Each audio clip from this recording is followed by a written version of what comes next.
यूहन्ना 10 और उसके 10 में लिखा हुआ है कि चोर किसी और काम के लिए नहीं परंतु केवल चोरी करने और घात करने और नष्ट करने के लिए आता है। प्रभु यीशु मसीह बोलते हैं कि मैं इसलिए आया कि जीवन पाए और बहुत ऐत का जीवन पाए, है ना। प्रभु यीशु मसीह ने हमसे इतना प्रेम किया, जगत से इतना प्रेम किया। यूहन्ना 3:16 में लिखा हुआ है कि उसने अपना इकलौता पुत्र दे दिया ताकि जो कोई उस पर विश्वास करे वो नष्ट न हो परंतु अनंत जीवन पाए। तो परमेश्वर ने अपना पुत्र यीशु मसीह को दिए ताकि हम क्या पाए, जीवन पाए, है ना। जो कोई उस पर विश्वास करे वो अनंत जीवन पाए, बहुत आयत की जीवन पाए। तो जितने व्यक्ति ने जितने जितने लोगों ने परमेश्वर प्रभु यीशु मसीह पे विश्वास किया है, परमेश्वर उसको बहुत आयत का जीवन देता है। परमेश्वर उसको, है ना, पापों से छुड़ाते हैं। परमेश्वर उसको जीवन देता है। परमेश्वर उसको बीमारी से, कष्ट से, परेशानी से, नाना प्रकार की समस्या से परमेश्वर प्रभु यीशु मसीह उसको छुड़ाते हैं, है ना। शैतान जो है वो चुराता है, घात करता है, मारता है, लोगों को समस्या में डालता है, परेशानी में डालता है, बीमारी में डालता है, बहुत सारी चीज़ें हैं। तो परमेश्वर बचाने के लिए आया। और कोई भी, अगर कोई भी है, कोई भूत बैताल या कुछ भी जो आपको बोलता है मैं धन देता हूँ, दौलत देता हूँ, कुछ भी करता हूँ, अगर उसको आप पूजा करते हैं, कुछ भी करते हैं, अगर उसके वजह से, उसके, है ना, उसके रहते हुए आपके जीवन में समस्या आ रहा है, बहुत खतरनाक तरीके से समस्या आता है, मर रहे हैं लोग, है ना, श्राप में हैं लोग, पीड़ा में हैं लोग, बीमार में हैं, बहुत नाना प्रकार के श्राप में पड़े हुए हैं, तो आप समझिए कि आप किसी चोर आपको हैंडल कर रहा है, ना कि परमेश्वर आपको हैंडल कर रहा है। तो परमेश्वर जो है जीवन देने आया, परमेश्वर मारने के लिए नहीं आया। परमेश्वर प्रभु यीशु मसीह बचाने आए, है ना। प्रभु यीशु मसीह के पास एक बेस्या आई और उसके गांव के लोग जो है उसको पथराव कर रहे थे। तो यीशु मसीह ने बोला कि यीशु मसीह कुछ ज़मीन पे लिखने लगे, जिसने पाप नहीं किया, जिसने कभी कोई गलती नहीं किया, वो पहला पत्थर चलाए, है ना। जब देखा, लोगों ने अपने मन में झांका, अपने जीवन में झांका, तो सबके सब क्या थे, पापी थे। यीशु मसीह ने कहा उस वेश्या को कि मैं भी तुम्हें नहीं मारूंगा, मैंने भी तुम्हें क्षमा किया कि जाओ आज से पाप नहीं करना। तो प्रभु यीशु मसीह जीवन देने आया, बचाने आया। प्रभु यीशु मसीह प्रेम किया हमसे, है ना। यूहन्ना 3:16 में लिखा है परमेश्वर ने जगत से ऐसा प्रेम किया कि उसने अपना इकलौता पुत्र दिया ताकि जो कोई इस पर विश्वास करे वो नष्ट न हो परंतु अनंत जीवन पाए। तो चोर यानी कि शैतान जो है आपके जीवन में उथल पुथल करता है। शैतान आपके जीवन में बहुत सारी चीज़ों को करता है ना। बहुत सारी समस्या को डालता है, बहुत सारी ऐसी बातों को डाल देता है, चिंता, सोच, परेशानी को डाल देता है, जिसमें आप क्या है, परमेश्वर से दूर रहते हैं। और शैतान के पीछे लोग क्या है, उसको फॉलो करते हैं, उसको चलने लगता है, शैतान उसको हैंडल करने लगता है, शैतान उसको कंट्रोल करने लगता है। तो वचन बताता है कि शैतान तो चोर है ना। शैतान क्या है, चोर है, झूठा है, मक्कार है। वो आपको क्या है, श्रापित बनाने आया है। शैतान आपको आशीषित नहीं करने आया। आशीषित तो सिर्फ परमेश्वर करना है, यीशु मसीह करना है, जो आपको श्राप से छुड़ाता है, जो आपको बीमारी से छुड़ाता है, जो आपको, है ना, आपकी समस्या में आपके साथ रहते हैं। प्रभु यीशु मसीह, वो परमेश्वर आपको बचाने आया। तो शैतान मारने वाला है, नाश करने वाला है, उन लोगों के जीवन, है ना, जो हमारे जो अंदर जो आत्मा है, शैतान उसको चुराता है। शैतान आत्मा का चोर है। शैतान चुरा के और उसको नर्क में ले जाता है। शैतान जो है मनुष्य को किसी भी तरीके से मार के, बीमारी से, कैंसर से, नाना प्रकार की जो दुख परेशानी, उससे मार के जवान जवान लोगों को जीवन में समस्या डाल के, ना डिप्रेशन डाल के, टेंशन डाल के, इन सब चीज चिंता डाल के लोग क्या है, मरते हैं। ये शैतान का काम है, ये किसी परमेश्वर का काम नहीं है, ये शैतान करता है। शैतान आपको इन सब चीज़ों में उलझा देते हैं। हालांकि बहुत सारे अमीर लोग भी मरते हैं। तो अमीरों के पास तो किसी चीज़ की कमी नहीं है, वो भी फांसी लटक के मरते हैं, वो भी सुसाइड करते हैं, है ना। तो शैतान का काम है ये, परमेश्वर का काम नहीं है।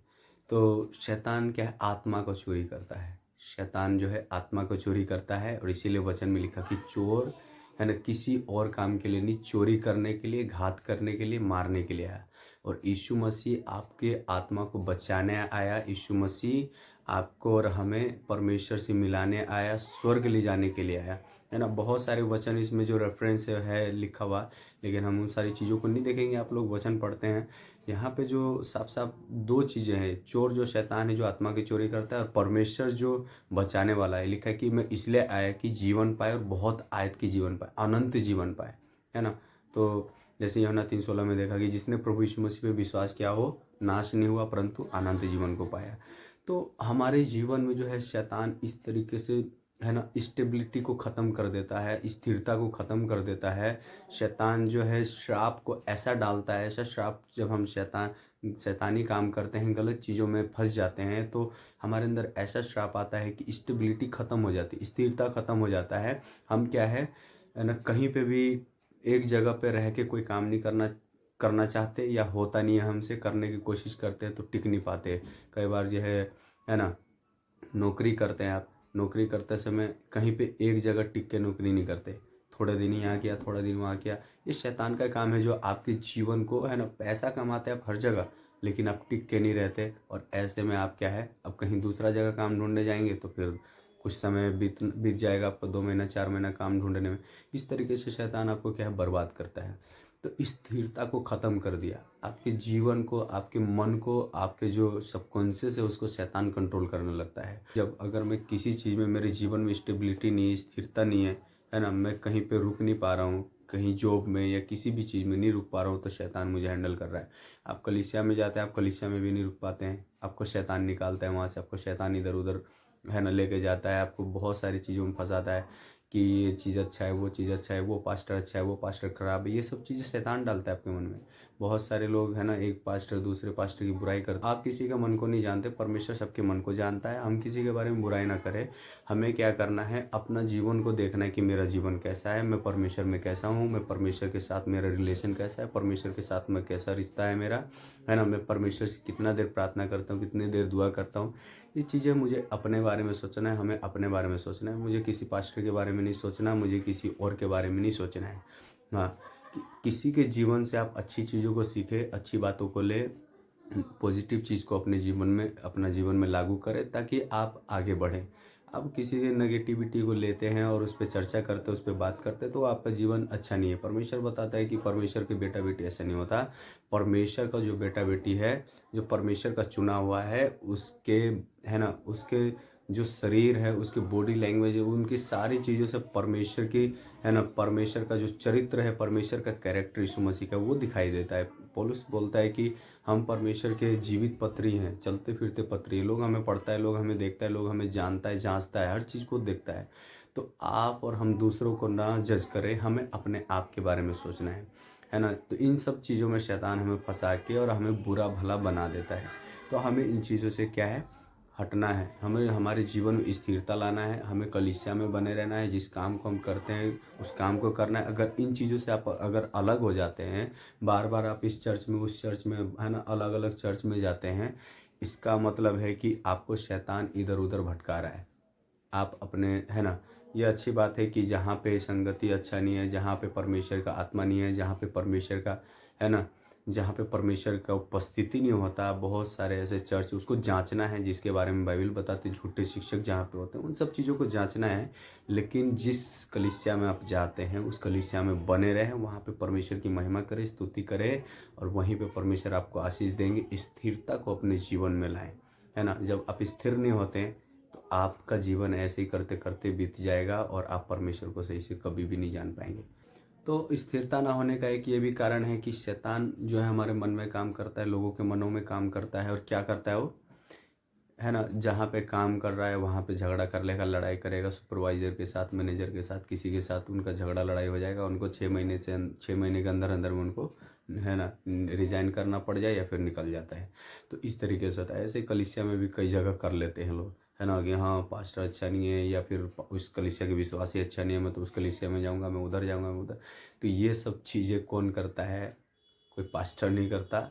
आप अगर इस ऐसा करके निकलते, आप ऐसा करके चले जाते हैं, तो इसका मतलब है शैतान आपको वहाँ से निकाल रहा है ना। शैतान आपको, अब ये मत सोचिए कि वहाँ से आप निकल गए तो आप मतलब दूसरे जगह भी गए तो वहाँ पे भी आपके साथ ऐसा ही हो रहा है, तो वहाँ पे भी शैतान आपको, क्योंकि हर कलीसिया में लोग थोड़ी गलत है, हर कलीसिया के लोग थोड़ी गलत हो सकता है कि कहीं कोई विश्वासी थोड़ा बहुत, है ना, बोलने चलने में जो भी है हो सकता है।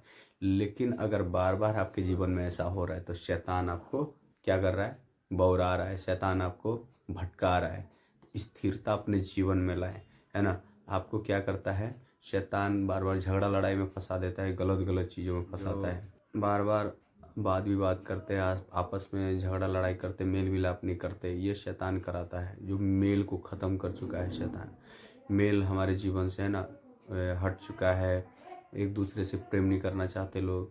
भजन संहिता में लिखा हुआ है 34 और उसके 14 पद में लिखा हुआ है कि मेल को ढूंढ, इसी का बंधन है आपके जीवन में जो बार बार आपके शादी को तोड़ता है। यानी कि मेन जो अभी हमने वचन पढ़ा था कि शैतान जो है चोरी करने, घात करने और मारने के लिए आया है, परमेश्वर जीवन देने, बहुतायत का जीवन देने आया है। शैतान आपके आत्मा को चुराने आया है ताकि नरक में ले जाए, और परमेश्वर आपको बचाना है ताकि स्वर्ग में ले जाए। प्रभु यीशु मसीह इसलिए आए ताकि हम बचे और स्वर्ग में जाए, अनंत काल के जीवन पाए। और जब शैतान आपको कंट्रोल करता है, जब शैतान आपको चलाता है, तो इसमें होता है कि आपके काम बिगड़ते होते हैं, आपका काम सफल नहीं होता। नीति वचन 3 और उसके 5 से आगे पढ़ेंगे, वहाँ पे लिखा है कि परमेश्वर को याद करके जो काम हम कर तो सफल होता है। लेकिन जब आपका काम सफल नहीं हो रहा है, आप शादी लगाते हैं, शादी टूट जाता है, आप कहीं जॉब करते, जॉब आपका छूट जाता है ना, आप कोई बिजनेस करते, बिजनेस में फेलियर हो जाता है, हर चीज़ में आपको फेलियर मिलता है देखने को, पढ़ाई लिखाई में फेलियर मिलता है, आप आगे नहीं बढ़ पाते, आपके जीवन में समस्या दिखाई देता है, आपके पर्सनल लाइफ में कोई ब्लेसिंग नहीं होता है, आप परमेश्वर को, है ना, तो आप जांचिए उसको, आप सोचिए कि क्यों नहीं हो रहा है मेरे जीवन में, क्या परेशानी है ना।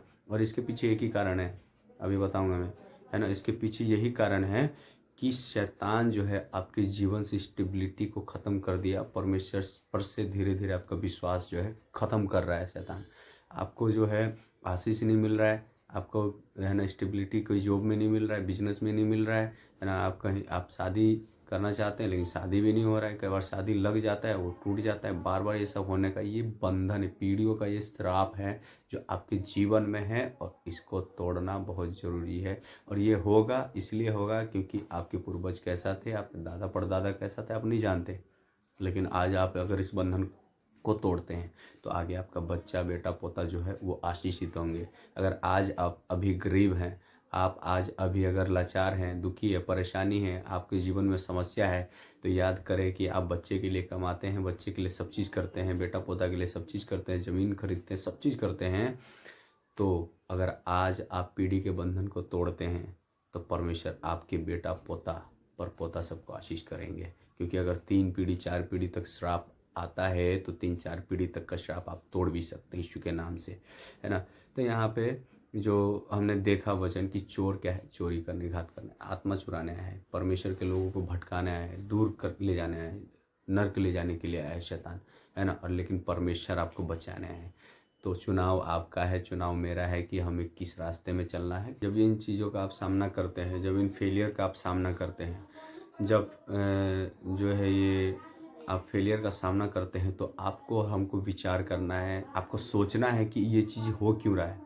आपको अपने सदस्य के एक एक के बारे में पता करना है, उनके बायोडाटा को देखना है, उनके बैकग्राउंड को देखना है कि ऐसा क्या है मेरे पूर्वज में जिसके कारण मैं, मतलब कि ये फेलियर को बार बार फेस कर रहा हूँ, बार बार मेरे जीवन में परिस्थिति ख़राब हो रहा है, बार बार मेरे जीवन में, है ना, चीज़ें बिखरती जा रही है, चीज़ें जो है ख़राब होता जा रहा है, कुछ सुधार नहीं हो रहा है। तो इन चीज़ों को पता लगाना है। जब आपको अपने जीवन में स्टेबिलिटी ख़त्म दिखे, जब आपके जीवन में लगता है कि, है ना, स्थिरता ख़त्म हो रहा है मेरे जीवन में, जब आपको कुछ नहीं समझ में आता, तो आपको जांचना है, अपने सदस्य, फैमिली के सदस्य को जांचना है, अपने जीवन को जांचना है और परमेश्वर से प्रार्थना करना है ताकि परमेश्वर आपको इन चीज़ों से बाहर निकाले। हम देखते हैं कलीसिया में बहुत लोग ऐसे आते हैं जिनके बारे में हम बातचीत करते हैं तो पता चलता है कि वो लोग क्या है, उनके पिताजी, उनके घर में कोई जवान लोग टिकता ही नहीं है ना। शादी उदी होता है, उसके बाद मर जाते हैं, 1-2 बच्चा हुआ, वही बच्चा फिर बढ़ते हैं, वो भी मर जाता है।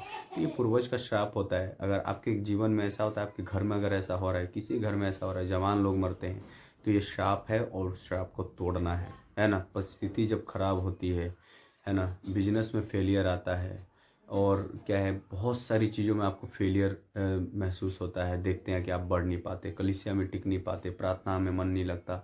जब ये सब चीज़ों का आप जब सामना करते हैं तो आपको पता जब लगाते हैं, जब आपको पता चल जाता है कि मेरे जीवन में किस जगह से समस्या आ रहा है, जड़ का आप जब पता कर लेते हैं, है ना, जब आपको पता चल जाता है कि समस्या कहाँ से शुरू हुआ है, जब समस्या पता चल जाए तब उसको क्या करना है, उसके लिए प्रार्थना करना है, उसके लिए पश्चाताप करना है, उपवास करना है, प्रार्थना करना है, घुटने पे आना है, तब परमेश्वर आपको उन चीज़ों से आज़ाद करेंगे। समस्या जब पता चल जाए, देखिए, जब किसी को बीमारी, कोई बीमार व्यक्ति डॉक्टर के पास जाता है तो फर्स्ट डे वो क्या करता है, उसका रिपोर्ट है ना बनाते हैं, ब्लड टेस्ट करते हैं, खून टेस्ट जो भी है वो सब अलग अलग चीज़ प्रक्रिया होती है, उनका सब पूरा बॉडी का चेकअप होता है, टेस्ट करते हैं। जब उनको बीमारी का पता चलता है तब वो क्या है, जब बीमारी को है ना डायग्नोस कर लेते हैं, उसके बाद वो दवाई देते हैं, इलाज करते हैं उनका, उनको जिस तरीके का बीमारी है उस तरीके से क्या उनको दवाई देते हैं। तो जब आपके जीवन में जब श्राप का पता चल जाता है कि कैसे मेरे पूर्वज से श्राप मेरे जीवन में आ रहा है ना, तो उसको जब आप डायग्नोज कर लेते हैं, जब पता चल जाता है, तो उसके लिए जैसे डॉक्टर दवाई देते हैं, एंटीबायोटिक्स देते हैं, अलग अलग तरीके की दवाई है, इसी तरीके से आपको और हमको भी परमेश्वर में जब पता चल जाए कि मैं किस परिस्थिति से गुजर रहा था और क्यों मेरे जीवन में परिस्थितियाँ खराब हो रही थी, तो उसके लिए उपवास, प्रार्थना, वचन और क्या है, परमेश्वर के डर भय में रहना है। तभी परमेश्वर क्या करेगा, आपको और हमको बढ़ाएंगे। अदरवाइज़ हम तो ऐसे ही हमारे जीवन ऐसे ही चलता रहेगा, ऐसे ही है ना, हमारे जीवन में स्टेबिलिटी कभी नहीं आएगी, अस्थिर हम कभी नहीं रहेंगे, इधर भटकेंगे उधर भटकेंगे, ऐसे करते करते जीवन चलता जाएगा। ऐसे आपके बच्चे होंगे वो भी ऐसे भटकते जाएंगे। तो जब आपको बता दिया जाता है कि पीढ़ियों का श्राप आपके जीवन में समस्या है तो उसको तोड़ना है, उसके लिए क्या है ना, उसके लिए प्रार्थना करना है। यदि यदि हमने किसी ऐसी बात में है ना अपराध बोध है, किसी ऐसी बात में हमने अपराध किया है या अपराध हुआ है हमसे, आपको पता चला कि आपने पाप किया है ना, तो जिसके द्वारा बंधन का द्वार आपके जीवन में खुलता है, जिसके द्वारा शैतान आप पे हावी है, जिसके द्वारा आप शैतान पे क्या है जयवंत नहीं हो पा रहे हैं, जिसके द्वारा शैतान पे ओवरकम नहीं हो पा रहे हैं, तो उस शैतान को है ना जब आप पता चल जाए उस चीज़ के बारे में, तो क्या करना चाहिए आपको, बंधन का द्वार जो खोलता है आपके जीवन में, उसके लिए क्या करना चाहिए, है ना, पश्चाताप करना चाहिए हमें। उसके लिए हमें पश्चाताप करना चाहिए। मरकुस 1 और उसके 14-15 में लिखा हुआ है कि पहले तुम क्या है मन फिराओ और उसके बाद क्या है सुसमाचार पे विश्वास करो। हम सुसमाचार पे विश्वास करते हैं लेकिन कई बार हमारा मन नहीं फिराते हम। मन फिराने का मतलब यही है कि पश्चाताप करना, अपने जीवन का जो भी सारी चीज़ें उसको अलग हटा देना, अपने पुराने जीवन को, पुराना तत्वों को हटा के नया जीवन में हमें प्रवेश करना, नई चीज़ों में है ना, नई बातों में मन लगाना, परमेश्वर की बातों में, ऊपर की बातों में, जो ज्ञान ऊपर से स्वर्ग से आता है ना, पवित्रता की बातों में है ना, इन सब चीज़ों में जब अपना ज्ञान, अपना मन, अपना बुद्धि को लगाते हैं हम, तब क्या है हम आज़ाद होने लगते हैं, स्वतंत्र होने लगते हैं। परमेश्वर हमें पूरा स्वतंत्र करने लगता है जब हम सब चीज़ों को जान जाते हैं, अपनी कमी को जान जाते हैं, अपने आपकी जो कमी है, देखिए आप ही की कमी से शैतान भी आपको गिराता है। अगर शैतान को पता है कि आप चोरी करते हैं तो आपको शैतान बार बार चोरी करने के लिए उत्साहित करेगा। अगर आप है ना, अगर आप अपना मुंह से कोई अपशब्द बोलते हैं कि हाँ मैं ये हूँ, मैं वो हूँ, मैं चोर, मैं फन्ना चिन्ना, बहुत रंग की बातें जो लोग श्राप अपने ऊपर लाता है, अपने आप श्राप देता है, आप बोलते हैं, तो शैतान चाहता है कि आप अपना मुंह से बोले, क्योंकि परमेश्वर ने आपके मुंह में पावर दिया, शक्ति दिया है। और जब आप बोलते हैं तो आप अपने बातों में फंस जाते हैं, शैतान जो चाहता है वही आप कर देते हैं। और जब आप ऐसा करते हैं तो आप शैतान की बातों में फंसते हैं और आप बीमार होते हैं, आप श्राप में पड़ जाते हैं।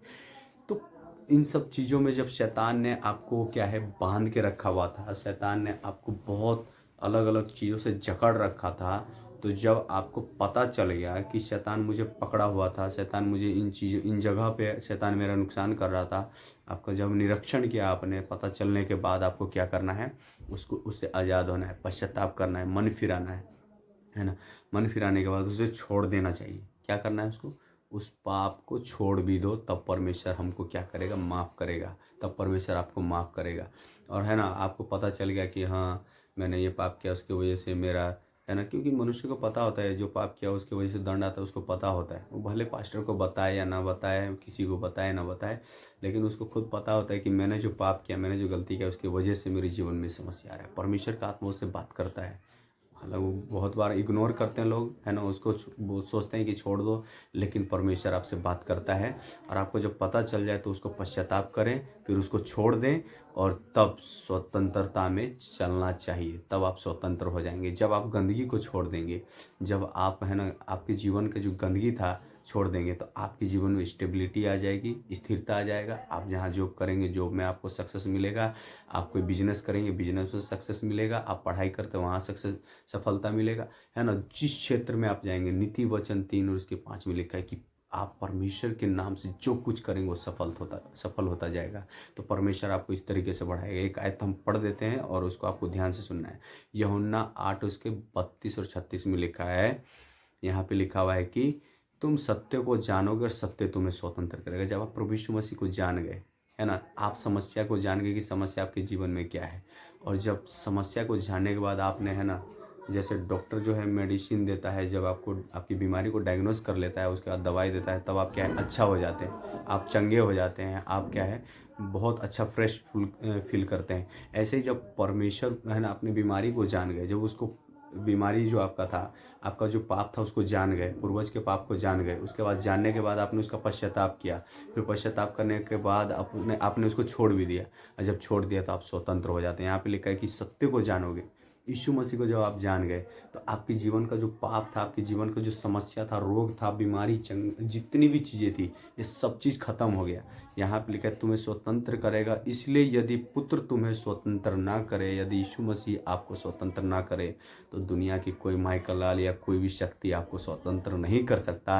क्योंकि वचन में लिखा है कि स्वर्ग की हो या पृथ्वी की हो या पानी के अंदर या कहीं भी, है ना, हर जगह की चीज़ें परमेश्वर प्रभु यीशु मसीह में बना है। तो आपको कोई आज़ाद नहीं कर सकता, सिर्फ यीशु आज़ाद कर सकते हैं और यीशु ही आपको धो सकते हैं। यहाँ पे लिखा है कि तो सचमुच तुम स्वतंत्र हो जाओगे, है ना, यूहन्ना 8 उसके 32।